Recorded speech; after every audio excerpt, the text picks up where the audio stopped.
The 795th edition of the MMA Gambling Podcast on the Sports Gambling Podcast Network is brought to you by Underdog Fantasy. Sign up at Underdog Fantasy using promo code MMA to get up to $1,000 in bonus credits.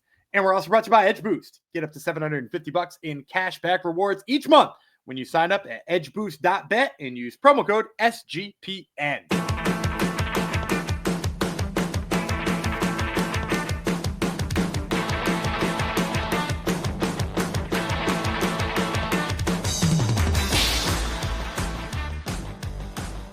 Howdy ho, Degenerate Knows. Welcome to episode 795 of the MMA Gambling Podcast of the Sports Gambling Podcast Network, dedicated to, why is it not on my phone? Here it is. Future Governance 9584, who says on YouTube, and I quote, "I'm going to say it, dope podcast. I enjoy listening. The intro makes me want to stab my ears with a pencil." The 69,420th time I'm saying the in the most annoying way possible. The. So I'm confused. But that's so he doesn't like Breland. He doesn't like the intro, is what you're telling me. He doesn't like the intro. So I was thinking he didn't like the song, but does he not like you saying the 795th? Is that what he doesn't like? Oh, maybe that. That's fine. Because he kept saying the. So I'm confused. I have to do that because that's part of what gets us paid. Yeah, exactly. And it's your trademark, like me saying howdy ho and all that nonsense. But whatever. He said we're a dope podcast. That's the takeaway there. I'm only taking that away, in fact. Exactly. I'm not going to take anything else away. Exactly. We're a dope podcast. And hey, shout out to, I'm also going to dedicate this episode to all of you listeners who listen to our PFL coverage. They canceled about 90% of the fights we broke down. No, for real? Yeah, I mean, like Umalatov missed weight, so now Storley's got to fight Luciano, which means Luciano's fight as the alternate is now off as well. So it just stuff getting chopped up, and there was another fight that dropped off from our earlier episode. So there's like 6 breakdowns that matter out of the 10 we did. But even with that being said, you guys came out and listened to those episodes. Like, they are more watched and more listened to than our UFC episodes. So thank you guys thank you guys for checking out our PFL coverage, and we'll obviously bring it back to you again next week. We will continue with the clown show, the Mickey Mouse promotion, as long as you follow it. No, that's good. I was going to do our PFL clips tonight, those little promo clips I put out. So I will make sure that I make no Umalatov fights Storley tapes. Yeah, exactly.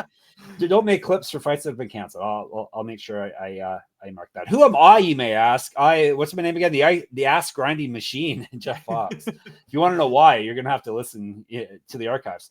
That would be Dione Breland, who is speaking with you before, who thanked you about the YouTube. He is the YouTube end of our production. I do more of the audio end.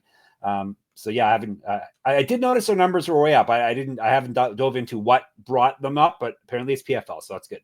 Not a surprise. PFL is our biggest promotion after Dana White Contender Series. So if you want to count that as promotion, so yeah, it's almost time for that too. Yeah, we're not that far away, right? We're only like 3 months away. Exactly. Yeah. End of summer type thing. This week we're going to get okay numbers. Nothing crazy, because this isn't this is the UFC Apex fight card we're talking about here, and it's definitely a UFC Apex fight card, except for the top 2 fights. They're featherweight fights, which is not middleweights. We're starting with middleweights on the main card. Instead, they have to invert it to do it properly. But yeah, we're going to make some money on it. Today's all about the prelims, though. We're not going to worry about those main events and all that type of stuff today. So we got 7 fights today, I believe, and 6 tomorrow, I believe, if my math is correct. We got odds, obviously. It's UFC. We got everything you need to know. Anything you need to let people know about the prelims before we dive into it, Gumby? Anything jump out at you? Prospects I like. Yeah. And I'm going to use here's a fun teaser before we get into the meat of things. I'm going to use one of Jeff's favorite ways of breaking down a fight, but I'm going to use it, and it's going to blow everybody's mind. I have a feeling is it a quote I like to say that you always laugh? Could it be that? No. It's just it's the most technical breakdown that you give sometimes. And I'm going to steal it. But yeah, I won't say it just in case it is. I don't want to ruin the fun. All right, before we dive into it, folks, Hello, friends. Augusta is right around the corner. Why did you say hello, friends, at the starting gun? Is that a golf thing I should know about? Hello, friends? Not that I'm aware of. Yeah. I don't golf, though. Yeah, I don't either. Anyhow, Augusta is right around the corner, and SGPN is back with Splash Sports for a big contest. Up to $30,000 in prizes and only $25 entry fee. Get in today at splashsports.com/SGPN. That's splashsports.com/SGPN. Tune into the Golf Gambling Podcast, the Steffi Smalls Show, and Bottom Line Bombs for all your Masters picks. So there you go. It's the Masters they're talking about. I actually knew that because the bosses told us it was Masters, but still, I think I would have guessed Augusta and the Masters. I think I know that much. So I know more about golf than college football, probably, if we had to rank those things. So, all right, UFC Fight Night, Emmett versus Murphy is what we're talking about. We discussed about it being Murphy's first main event, but it is not. He had another main event. Do you remember who he fought, Gumby? Is it Dan Ige? No, UFC Fight Night, Blank versus Murphy. Oh, Edson Barbosa. Yeah, there you go. There you go. So this is his second main event and 5-round fight. But we're not talking about him today because this is a specialty show. We're talking about the prelims. Lots of prelims. So starting off with the ladies. They are sticking the ladies. Maybe this is to bring everyone in. See some women's MMA action and they'll want to watch the rest of the card, or maybe they don't value the women's fights because first two fights we're going to break down are women's fights, and then a few fights later, another women's fight. Anyhow, they're not middleweights. That's the problem. If we had a women's 185, that would be top of the card. This is women's 115. Loma Lookboonmee from Thailand versus Istela Nunes from Brazil. 3 5-minute rounds. Let's break it down. It rhymes like dimes. Nunes is 6-5 with 1 no contest, 2 knockouts. She's been knocked out twice, submitted twice. She's 0-4 in the UFC. Why is she still in the UFC, Gumby? That's a damn good question. That's a damn good question. She's taking this fight on short notice. Maybe she thinks that'll save her. That might be why. Yeah. Maybe they've cut people after they've lost short notice fights before. So like that theory, like, I'll be in the good books, and probably not. So she's lost 4 straight. She's only won 1 of 6. 2 straight losses via TKO. She's not fought since July of 2023. She's got everything in her favor here, Gumby. Long layoff, short notice. She's not won since July of 2018. Used to fight at 125, 2015 pro MMA debut. 1-0 pro Muay Thai. 3 inches height, 5 inches reach, because everyone is that much bigger than Lookboonmee. Even Gumby's kids are. More active landing strikes. Please add Adam weight. One more reach. Yeah, exactly. Istela Nunes going to go down. Loma can go down. No, actually, Istela Nunes will be cut. No, she's a big girl. She's a big girl anyway. She's not going to atom weight. She's more active landing strikes than Lookboonmee, so that's a positive. She hasn't struck her opponents in the UFC, so that hasn't really been a problem. She's at plus 0.18. She's also at plus 500 if you want to bet her. Loma Lookboonmee is actually a nickname. You knew that, right, Gumby? We've talked about this before. Well, Loma isn't, but Lookboonmee is, right? No, her real name is Sufrasara Konlak. Oh, and then she's been Luma Sitaju Kanda Koti Jim Kotit Jim Kanda Pur Moing Patch, and now she's Loma Lookboonmee. It's the Thai thing, right? That you take your gyms and use that as your last name. Yeah.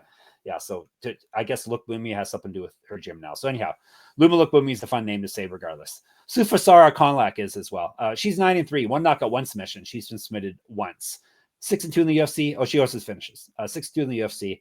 She's won 3 straight and 5 of 6. She's not lost since November 2021. 1-0 Invicta. Used to fight at 105. There we go. There's that weight class we're talking about. She's the multi-time world champion in Muay Thai. 4 years younger than Nunes. Better grappling stats than Nunes.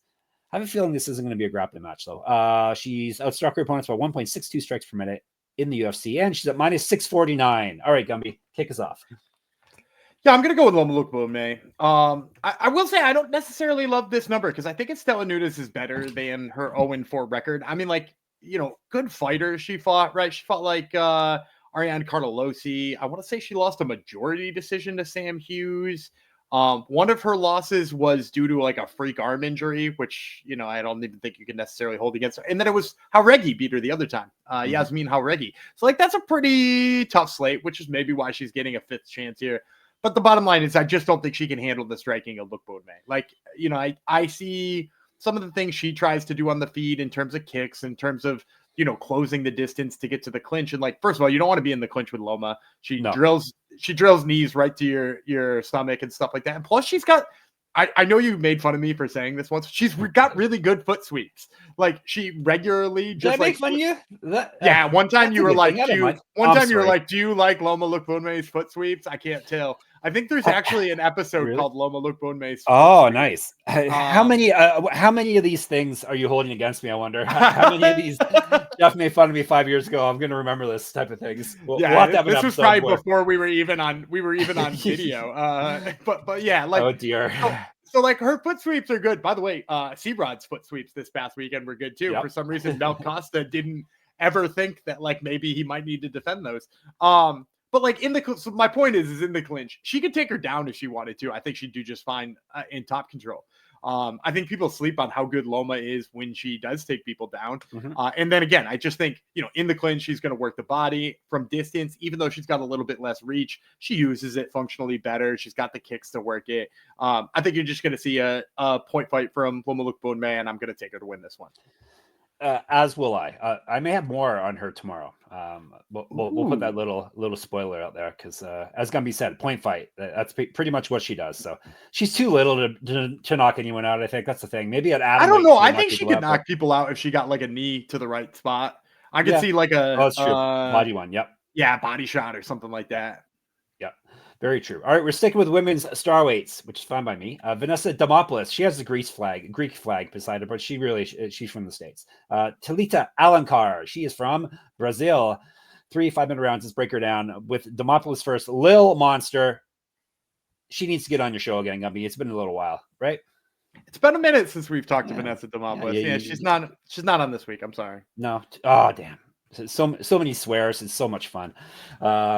Quite a personality. As I guess everyone knows, she jumps into an interviewer's arms quite frequently on TV. So I think people know about her personality. She is 11-6, 1 knockout, 4 submissions. She's been submitted 1 time. Very durable. She bleeds a lot, but she's durable. 5-3 in the UFC, 2-1 over her last 3, 5-2 over her last 7. She's done a lot better than I thought she would do it in the UFC. To be perfectly frank here, got submitted in her last fight as missed weight before at strawweight. Used to fight up at flyweight. 0-1 on Contender Series. Do you remember who she lost to, Gumby? It was a long time ago. That's Demopoulos. Yeah. I don't. She had to work her way in after. Boy, Gumby is losing he's getting a little bit older, ladies and gentlemen. He's losing his touch here. Corey McKenna. Oh, yeah. I do remember that fight vaguely. It was like just like top control from McKenna the whole time, I think. Yeah. She was the LFA champion, Demopoulos. An inch height, an inch of reach over Alencar, more active landing strikes. She has been outstruck in the UFC by 1.64 strikes per minute, minus 105. This one's pretty much a pick 'em. They've actually flip-flopped both of them back and forth between the favorite and the dog. So Alencar's a slight favorite as we record here. She's 5-1-1 with 3 submissions. Never been finishing a fight. 1-1 in the UFC. She did lose her last fight. She got a draw on the Contender Series. She's a multi-time BJJ world champion. So I think that's all that Demopoulos is offered to fight nowadays. The UFC just keeps feeding her BJJ monsters. 2 years younger than Demopoulos. She's been outstruck in the UFC by 2.31 strikes per minute. Better grappling stats than Demopoulos, minus 110. Yeah. Did we not just see this last fight, when Demopoulos got beat by Jackie Amarim, Gumby? Alencar's not quite as good as Amarim, but it's similar game, so I'll take Alencar. I'm sad that she doesn't have a plus beside her name any longer, but like I said, we just saw this fight, and it didn't go well for Demopoulos. Alencar will be able to out-grapple her, and Demopoulos, not that Alencar is much of a striker, but Demopoulos does not wear damage well. It may sound silly, but she tends to get bleedy. Bleed is not a word. She tends to get busted up and bleeds, and that's a bad look for judges. But I think this is going to be a grappling battle, and Alencar is going to out-grapple her. Yeah, I kind of agree with you. I think the biggest flaw here on Demopoulos too is that when she is standing, she does throw a lot of kicks. Mm-hmm. That's true. And Alencar does a good job of following those up. You watch her first fight with Stephanie Luciano. She had less luck in the second one, but the first fight with Stephanie Luciano, in the fight with Hyan Amanda too, where she was able to drag it down and use her jiu-jitsu. And Hyan Amanda is really good defensively in terms of jiu-jitsu. And still just kind of we watched her have her way. Yeah, I think the problem here is too that even if you want to give chops to Vanessa Demopoulos' grappling, a lot of times it's off of her back. Right. And so to your point, on the feet, she wears damage particularly poorly. that's going to look bad for the judges. And even if she's throwing up subs off of her back, like, again, that doesn't often look really good in the judges' scorecards. And I don't expect her to catch Alencar. So, yeah, I'm with you on this one. I like Talita Alencar. I think her jiu-jitsu is just too good for Demopoulos here. Why do you? I was thinking Alencar was going to be a big favorite, so I was surprised. Like, whoa, she's. I think the doubt on her wrestling, because she got that rematch with Luciano from Contender Series. Both of them wound up in the UFC. She wound up getting the rematch, and the wrestling didn't play up. And so I'm thinking a lot of people who are on the Demopoulos side are thinking, Demopoulos' wrestling defense holds up. She forces this into a striking match. And if it's a striking match, the odds are probably correct here. It's like -110 on both sides if this winds up a striking match. I'm just with you. I think this hits the ground at some point in time, and I think we see the levels to the game. Yep. Levels to the game is true. All right. Before we move on, let me tell you about Edge Boost. SGPN, that will be us, has partnered up with Edge Boost, the premier Visa debit card for bettors. An Edge Boost card allows you to avoid the hassle of having your card denied at the sportsbook, DFS site, sweepstakes site, racetrack, or casino. Plus, you can earn up to $750 per month in cashback rewards for using your Edge Boost card. And your money is safe as the card is FDIC insured. Best part is no credit checks. It's completely free. So sign up today at edgeboost.bet, promo code SGPN. And mybookie.ag. We're brought to you by mybookie.ag. MyBookie is your place to bet every sport, including Crown College basketball games. Plus, props for every game. MyBookie accepts customers from a ton of locations. Easy deposit and lightning fast payouts using crypto. Do they have Walker Kessler? No, he's not the guy. Kyle Filipkowski. Prop bets, damn right they do. So check that out. Obviously, UFC odds are there as well. So head to mybookie.ag, and when you do, use our promo code MMA SGPN, as you can see on your screen if you're watching us on YouTube. And that way you get 100% deposit match up to $1,000. That's mybookie.ag, promo code MMA SGPN. All right, boys and girls, we are moving. Finally, the men get to fight. Finally, about time the men get a chance here. Victor Henry versus Pedro Falcao. US versus Brazil. 135, it will be bantamweight, and let's break her down with Falcao first. Pedrina, so little Pedro is 16-4, 6 knockouts, 5 submissions. He's been knocked out once. Very durable guy. It's something I say often. 0-1 in the UFC, 5-1 over his last 6. He did lose his last fight. That was back in April 2024. He went 1-0 in Contender Series. Used to fight up at featherweight. 2011 pro MMA debut. 1-0 as a pro grappler. He got a draw in his one pro boxing bout. 5 years younger than Henry. He has outstruck his 2 opponents that we have stats for by 0.27 strikes per minute. He's at plus 180 on the betting boards. Henry is La Mangosta, the mongoose. 24-7 with 1 no contest, 7 knockouts, 8 submissions. He's been submitted once. He's very durable. 3-2 in the UFC with 1 no contest. 2-1 with 1 no contest over his last 4. He did lose his last fight though. However, he has multiple regional championships on his mantle. Correct. Get a shirt, get her gear, get her merch. At least go check it out at sportsgamblingpodcast.com/store. Try the code MADNESS. Maybe it'll still be active now that we're in April. You never know. 2010 pro MMA debut for Henry. He's a catch wrestling champion multiple times, I think. An inch of height, 2 inches reach over Falcao. More active landing strikes, better grappling stats than his Brazilian counterpart. He's outstruck his opponents in the UFC by 2.18 strikes per minute. He's at minus 210. Gumby. I'm going to go dog here. I'm going to take Pedro Falcao. Trying to sell me. Yeah, so how about selling you on the fact that we just talked about him being a catch wrestling champion and he just got guillotined by Charles Jourdain? He did. How's that? And like, look, Falcao, yeah, he did lose his UFC debut against Victor Hugo, who's a pretty tough dude too. But like, he lost that debut largely just because he took it on like 4 days notice, right? Like he had no time to prepare for that fight. And it looked like he ran out of gas a little bit. But like when he was in those moments grappling, I mean, like, I think he's a superlative grappler. I think, like, his wrestling game and his way he controls people on the back, the way he gets to the back in the first place is really particularly good.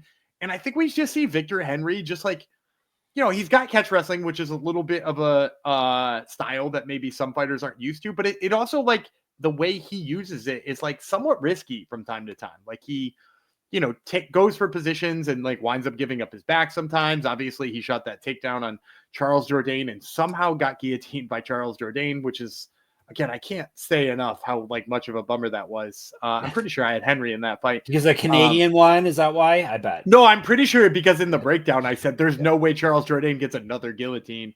And yet somehow a catch wrestling champion, walked right into it. So, I just think Falcao's grappling might play up. I think he's being underrated here based on the fact that, he took a short notice fight and ran out of gas at the end of it. I think you're going to see a better, more fit version of him. And I think that could be trouble for Henry. So I'm going to take a roll of the dice here on Falcao. Who's going to be better on the feet? I mean, again, it's weird with Henry because he has success sometimes, but it's not by being crisp and technical. You know what I mean? It's by being weird and aggressive. He is weird. And he's a weird guy, the mongoose. But even when he does that, he sort of leaves himself up to be countered with grappling. And I think that's the thing I like about Falcao here is, we've got two guys who probably both prefer to grapple. And you got one who's a really technical jiu-jitsu specialist who moves to the back really well. And one who, I wouldn't shock me if he tried to do a cartwheel pass from standing to sitting, right? True. Like that. If he did that, you would be like, oh yeah, that is Victor Henry. And it's not terribly shocking. Yeah. All right. You sold me. I'll take the much younger guy too. Henry just seems really old in there. I know he's not super old, but he is, he's getting up there, right? He's older than me, right? Yeah. Yeah. So, I'll take Falcao. I wasn't totally sold on this one either way. I think Falcao's probably got more power, striking wise as well. So, all right, let's go with little Pedro. He got the ground and pound finish on Contender Series. I think it was James Barnes he beat. Sure. That's a guy. I'm sure. That's a name. That's a human name. That's a name of potentially that's a human for sure. All right, we're talking about power. This fight, we got some striking power in the next fight. Rhys McKee from Ireland versus Daniel Frunza from Romania. They are welterweights. And let's break down the fight for you. Skeletor McKee, 13-6-1, 10 knockouts, 3 submissions. You wouldn't think someone named Skeletor would be a finishing machine, but he is. He's been knocked out twice. He's 0-4 in the UFC over 2 stints. This is probably, you would think, his last chance. Maybe his last chance. Yeah. He may be Cage Warriors from here on out if he or maybe Octagon or something if he doesn't win this fight. PFL. Oh yeah, PFL. GFL. I forgot all about that. They're changing the game. No, he's about 13 years too young, I think. It's true. He's too good for that. He's lost 2 straight. Before that, he won 3 straight. Is not won since he was out of the UFC, April 2023. Cage Warriors champion, regional champion, used to fight at 155, 2015 Pro MMA debut. An inch height, 5 inches reach over Frunza, a year younger. He's been outstruck in the UFC by 3.05 strikes per minute. That'll get you some losses, plus 136. Frunza is Tagano, which translates to gypsy. He's 9-2 with 8 knockouts. He's been submitted twice. He owes some rounds. This is his debut. 1-0 Contender Series, 5 straight wins, all via TKO. He's not lost since September 2021. Better striking stats, more active landing strikes, and better grappling stats than McKee. That's based off one fight. He was outstruck in that fight by 0.59 strikes per minute, but he has had more power, so he won. He's at minus 159. I thought long and hard about taking McKee here. Frunza's power is just too scary, I think. McKee gets hit too often. For my liking. Why are you laughing? It is because this is the fight I was going to use your breakdown on. Oh, it was literally just going to be power is a cheat code, right? Power is a cheat code. Oh, but yes. I stole the cheat code stuff from I think Heavy Hands. I think they talk about cheat codes, more athletic type cheat codes. But yeah, he just hits. This isn't athleticism. He's certainly not more athletic than most people. No. But to your point, I watched Rhys McKee and I was like, okay, yeah, his boxings are right. He could work on the defense a little bit more. I like the jiu-jitsu. If he gets this to the ground, I think he could have some success against Frunza. I don't think he could get it to the ground because I think he's going to walk into a massive He'll get to the ground. Yeah, he'll get to the ground. And it's going to be pretty quick. A to B on that one is not too long because it's straight down. And yeah, that's the thing. I watched all of his fights and I watched some of the beginning of Daniel Frunza, and I was like, why is he doing that? Why is he moving that way? And then just boom, and he was out, and I was like, well, I guess it doesn't matter. It's true. I don't think it matters here either. I hate for that to be my breakdown, but my God, he's just going to knock him out, isn't he? Yeah, more than likely. Rhys McKee is one of those AAA plus guys in MLB that, too good for AAA, but not quite good enough for MLB. Vaughn Grissom style. There you go. He's a Vaughn Grissom. Yeah. Frunza's his power is he stands so upright, and there's a whole bunch of things not to like about him. He looks really bad. It does matter. I thought you were going to say sometimes my breakdown is he's not good. Yeah, this guy's not good, right? Yeah, this guy's not good. All right. Yeah, we're both in on Frunza, which is good. But yeah, so you say your favorite line is I can't pick this guy. Yeah, that's true. I do that, especially as some of the lines we have to pick these people at. Yeah, I was thinking maybe I felt sorry for McKee, but no, he's better than his record has shown in the UFC. But yeah, this is another tough one for him because a guy who's gonna hit harder than he does. Yeah, a couple of DBs are up next. Dione Barbosa from Brazil versus Dione Belbiţă from Romania, but now she is in my neck of the woods in Ontario. They're fighting at 125. That would be flyweights. Let's break her down. Belbiţă is 15-9, 6 knockouts, 4 submissions. She's been submitted 5 times, 2-5 in the UFC. She's lost 2 straight. Only won 1 of 4. Her last 4 got submitted in her last fight. Used to fight at 115 and 135. 2014 pro MMA debut. She's a karate world champion and a kickboxing world champion. She got an inch of height, 2 inches reach on Barbosa, 4 years younger, 3 times more active fighting strikes than Barbosa in the UFC. She's been outstruck in the UFC by the smallest of margins possible, minus 0.01. So pretty much she gives what she receives. She's at plus 650, the disrespect for the Canadian. Barbosa is the witch, 7-3 with 3 submissions. She's been knocked out 1 time, 1-1 in the UFC. She's won 4 of 5. But she did lose her last fight. 1-0 on Contender Series. Used to fight at 135. Better striking stats than Belbiţă. She's been outstruck over her 3 fights. We have stats for her by 0.64 strikes per minute, minus 649. I was surprised by how wide this one was. I'm not. Dione Belbiţă got submitted by Molly McCann. She just came off of a fight where Molly McCann tooled her on the ground. It's true. And now she's fighting a Brazilian who won her way into the UFC with an armbar finish. Over a pretty good grappler. Like, I want to shout out Rain Guerrero here, too, because she beat Rain Guerrero on Contender Series, who's a fighter who I like quite a bit. And yeah, Barbosa lost her next fight to Miranda Maverick, but she, like, hung around with Miranda Maverick on short notice, you know? And Belbiţă's also got another thing working against her that, you know, we always pick against on this show. She's talking about retirement. She thought she was done. Yeah, she already did retire, I think. Yeah, she retired once. She's talked about retiring again. Yeah, like I that's a terrible sign. And she's going up in weight too. And I know she said she was killing herself to make 115, and I believe her, but she like doesn't have the physicality for 25 either. And Barbosa is very big and strong. Yep. There you go. There's I second all that. Second that emotion. Barbosa is the pick. I don't think I'm going to throw any real money on minus 649, but she's the pick to win the fight regardless. Before we dive into the last 2 fights of today's episode, let me talk about Underdog. It is time, ladies and gentlemen, for Gumby's bonus Underdog Pick'em play for you. Underdog Pick'em, you can play any sport and win up to 100 times your money. Gumby, which sport are we playing? So we're on baseball. You'll probably not get this by Wednesday night's baseball game. So we'll go Thursday night baseball games. Let's see. We got Astros versus Twins. Hunter Brown taking the hill. His first outing, he had 7 Ks in 6 innings. So let's play the higher than on his strikeouts. Being the second game of the season, he might even go a little deeper. So we'll play the higher than Hunter Brown strikeouts. All right.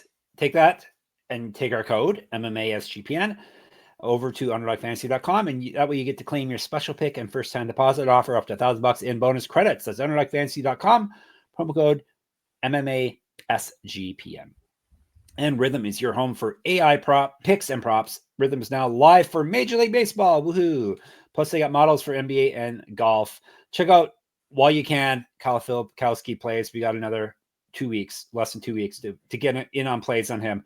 Sign up today for a 7-day free trial at sportsgamblingpodcast.com/rhythm. That's sportsgamblingpodcast.com/RTHMM. Do you think Al Horford's sad that he's been replaced by a younger player in our hearts on our podcast? I think he misses us. You probably does. Don't worry, Al. We'll talk about you soon because the playoffs are almost here and you get to play. And he gets tons of burn in the playoffs. That's true. Yeah. It's hit and miss. All right. Next fight. I know we're on the same page here because I listened to Top Turtle MMA podcast today. Plus, one of my favorites is in this fight. There you go. 135-pound fight. It would be men's featherweight, bantamweight. Final answer. Davey Grant from the UK versus Daniel Santos from Brazil. 3 5-minute rounds. Break it down with the UK representative, dangerous Davey Grant. Sounds like a boxer. 16-7, 4 knockouts, 9 submissions. He's been submitted 4 times. 7-6 in the UFC. He's won 3 of his last 4 and 3 of his last 6. He did win his last fight, though. 2-0 in the Ultimate Fighter. Regional champ. 2008 Pro MMA debut, an inch of height, 2 inches of reach over Santos. Better striking stats, more active landing strikes, and he's outstruck his opponents by 1.36 strikes per minute in the UFC. He's at plus 130. Willie Cat is 11-2, 5 knockouts, 2 submissions. Never been finishing a fight. 2-1 in the UFC. He's won 2 straight and 4 of 5. He's not fought, though, since June 2023. He's not lost since April 2022. He's fought at 125 and 145. 2013 Pro MMA debut. He's 10 years younger than Grant. He's got better grappling stats than Grant. He has been outstruck in the UFC by 0.86 strikes per minute. He's at minus 155. And we are in on the dog, Dangerous Davey Grant, who is the dog article I wrote up a couple of days ago for our website. Better striker. Usually I go with the better strikers. He is a better striker, but also he's very dangerous. Not to make a pun on his name, but I will. He's very dangerous on the ground. Dangerous in the grappling realm. He's actually got more submissions than knockouts. So Santos maybe he'll get him down because Grant does get taken down, but Grant is very dangerous while he is down there. So that plus his better striking. I like the level of competition a bit better too for Grant. So give me Dangerous Davey Grant as my dog. Yeah, and for me, the piece that made me confused about this is like, did we not see Davey Grant probably beat Daniel Marcos in a fight? Right. Because like he didn't win that decision, but my God, I'm pretty sure he beat Daniel Marcos. If you are looking at that with a non-judgmental eye, and that's crazy to me. And I, for the record too, before anybody says, "Oh, he had money on Davey," no, I was on the Marcos side and got a gift. And like Davey Grant went in there and like scared the hell out of me because like his boxing has gotten really sharp. And to your point, he like comes from a jiu-jitsu base, right? Like when they announce him, they say he's a jiu-jitsu fighter, and like he always was. Good job, yeah, Gumby. He was like that. Thank you. You could, if you want to hire me, you can hit me up on Twitter or Instagram, whatever. I can do ring announcements. Yeah. Although that Bruce Buffer's getting old. Bruce getting old. Yeah, but Joe Martinez is still sprightly. Yeah, he's good. And he's good. But yeah, no, I think his striking is good enough that he can handle Willie Cat on the feet. I also just think like Daniel Santos is the guy who like throws wild all the time and like eventually burns himself out a little bit. Yeah. He likes spinning stuff. He likes to be aggressive and like it's not high percentage. And the thing about Davey Grant is he kind of hurts people who do stuff like that. Like I think back to his fight with Martin Day, where he just like flatlined that dude for getting a little bit over his skis. And like I could see him doing that here to Willie Cat too. So yeah, give me Davey Grant as a dog. All right. I like it when we hook up on the same dogs. All right. Main event of the prelims is a flyweight bout, which we like. Luis Gurule versus Ode Osbourne. You say Gurule is what you say? I'm pretty sure it's Gurule. Is it Gurule? You interviewed him. You should know. Gurule. I'm pretty sure it's Gurule. All right. Gurule we're going with. He didn't correct me at least. Yeah, that's true. He seemed quite polite though. So we'll talk about the Jamaican sensation first, Ode Osbourne. Another former what's it called? Guest of my show. Former guest. That's the word I'm looking for. That's a hard word for me to remember. Yes, he was on your show. Gumby wants to remind you before we break this down. Ode Osbourne used to wrestle, right? He did used to wrestle. That used to be a thing. We used to talk about his wrestling. Like I used to say it's underrated wrestling, and exactly. It's not really played up. To be fair. All right, Osbourne 12-8 with 1 no contest, 5 knockouts, 4 submissions. He's been knocked out twice, submitted 4 times, 4-6 in the UFC. He has lost 3 straight. His record used to look a lot better. Only won 1 of his last 5. He's not won a fight since February 2023. He's fought at 135 and 145, 1-0 on Contender Series, 2015 Pro MMA debut, 2 inches of height over Gurule, 9 inches of reach over him, better grappling stats, plus 220. Grim. You want to know why he's called Grim? Listen to the Top Turtle MMA podcast this week. Grim is 10-0, 5 knockouts, 1 submission. This is his debut in the UFC. 1-0 Contender Series. He's fought at 135, a year younger than Osbourne. Better striking stats, twice more active landing strikes than Osbourne, based off his 1 fight, minus 250. Yeah, and I remember who he beat on Contender Series because it's part of the reason why I'm taking Luis Gurule here is that like he beat the hell out of Nick Piccinini. And he did so on short notice because Piccinini needed another fight in order to get into the UFC. You remember Dana was like sort of impressed by Piccinini, but not. And like Piccinini's such a good wrestler. He's so good at taking people to the ground.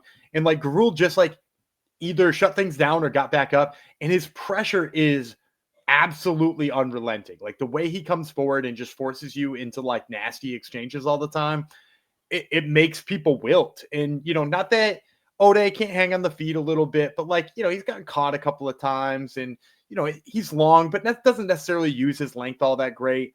I can't see him being successful in the wrestling. I think he's going to be on the back foot all the time. I'm going to go Gurule here, and I think he's going to back him down.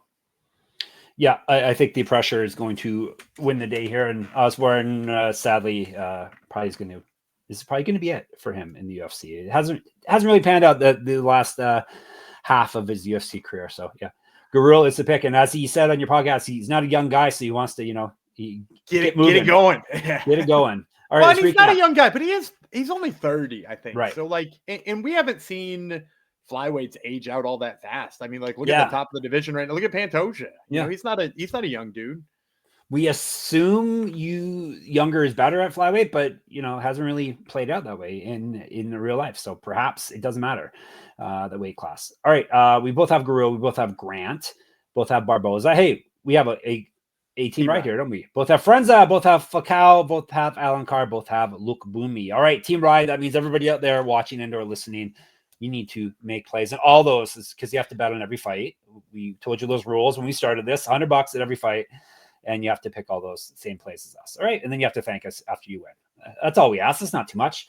You can get the Discord. You can thank us in the Discord if you like. sportsgamblingpodcast.com/Discord.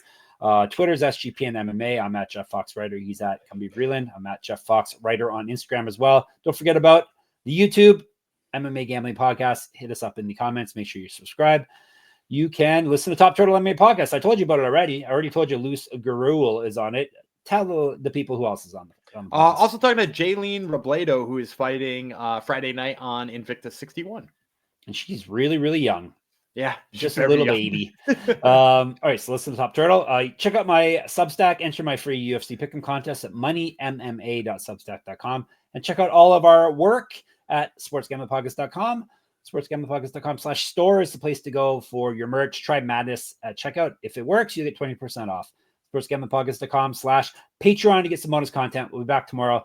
Dangerous Jeff Fox, Willie Cat, Gumby Reardon. We'll talk to you then.